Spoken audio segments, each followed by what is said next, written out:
Hi, I'm Ann Bausum, the author of this book, The Bard and the Book, How the First Folio Saved the Plays of William Shakespeare from Oblivion. And I'd like to read a few pages to you. We're going to start with the prologue. Someday, you may decide that William Shakespeare is unworthy of your attention. Indeed, perhaps that day has already arrived.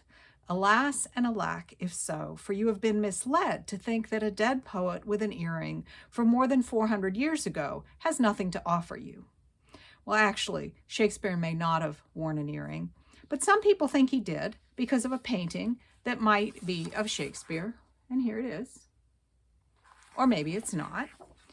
There's a lot we don't know about William Shakespeare, including about that earring, and about the painting too, for that matter. But we are getting ahead of ourselves. Back to the man and his pen. He definitely had a pen, or at least a quill. There is a reason you will encounter the words of William Shakespeare, willingly or not, in the course of time. Your paths will cross because Shakespeare's words are for the ages. They offer as much meaning in an era of spaceships and digital devices as they did for one of carts and feather pens. I kid you not. And someday you may come to agree with me. As for how Shakespeare's words have survived for more than 400 years, how it's even possible for you to meet him, that's easy. It all comes down to one book, a book known the world over by the most generic of titles, the First Folio. Here is its story.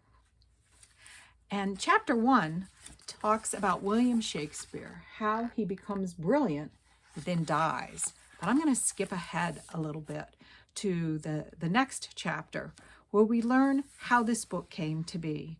And it started after Shakespeare had died, when he was no longer there, and some of the actors who'd memorized his lines were gone. And as the text says, with the hearts of these people went the lines that had lived for years in the minds of Shakespeare and his fellow players, lines that were growing fainter and fainter and fainter, like the heartbeats of each player, so faint, in fact, that they were at risk of vanishing into oblivion, that place where countless other plays have gone to die.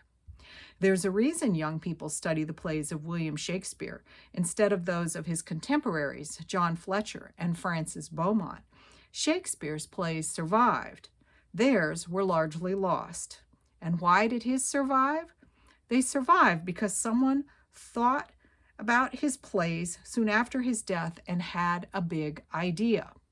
We can argue over who had it first, and literary scholars do argue about this and much else, but let us agree that it was good someone had it, because otherwise we probably would have lost half the plays of William Shakespeare, plays such as The Tempest and The Comedy of Errors and Macbeth. Double, double, toil and trouble, fire burn and cauldron bubble, it says in the play. And you can see an illustration here by Marta Sevilla of those famous lines. Maybe the big idea started with Shakespeare's friends, people like John Hemming and Henry Condell, who had acted with him and been among his business partners at the Globe Theatre. Or maybe it started with William and Isaac Jaggard, a father and son with a family printing business in London. In any case, the idea arrived, the revolutionary idea that plays, at least the plays of William Shakespeare, were worth preserving, that they were too good to be forgotten, that they should endure beyond living memory. This was a radical suggestion. And we're going to skip to the end of the chapter where we ask the question, how was it possible? How could Hemming and Condell and the Jaggards and others collect the plays of William Shakespeare if the people who knew his words had died? And in Act 3, which is called Romeo and Juliet tussle with their first teen reader, the text continues, fortunately, not everyone was dead yet. Take Hemming and Condell. They had acted in supporting roles in Shakespeare's plays for years and would have heard the leading parts often enough to have many of those lines in their heads too. And there were the quartos, the good quartos, 14 of them, which you've heard about a little earlier in the book.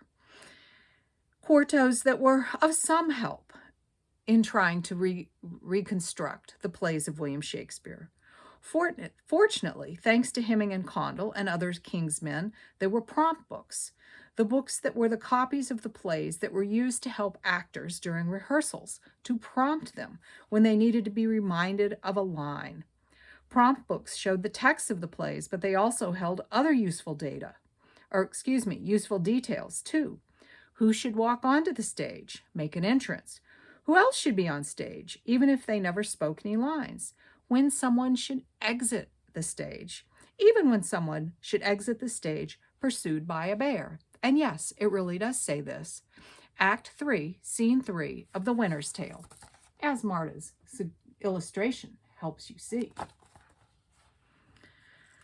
So the people began to collect all of this work together, these versions of the plays, and then the staff at Jaggard's printing house went to work. This work took time, and it took letters, lots and lots of letters that had been cast out of lead to form their individual shapes. So many letters that there were boxes full of them. That's because every letter of every word had to be assembled by hand before a page could be printed. Letter by letter and space by space, backward. Yes, backward. Because that was the only way to make the letters come out forward when they were printed. That's how printing worked then. It didn't matter if you were creating a small book or one as large as the first folio. Everyone followed the same system. The people who composed those backward letters were called, logically, compositors. Each compositor would assemble sections of text letter by letter using what was called a composing stick, which you can see here. Then, they painstakingly transferred these blocks of type to a frame known as the galley. After a galley had been filled, it was secured in place on the printing press and coated with ink.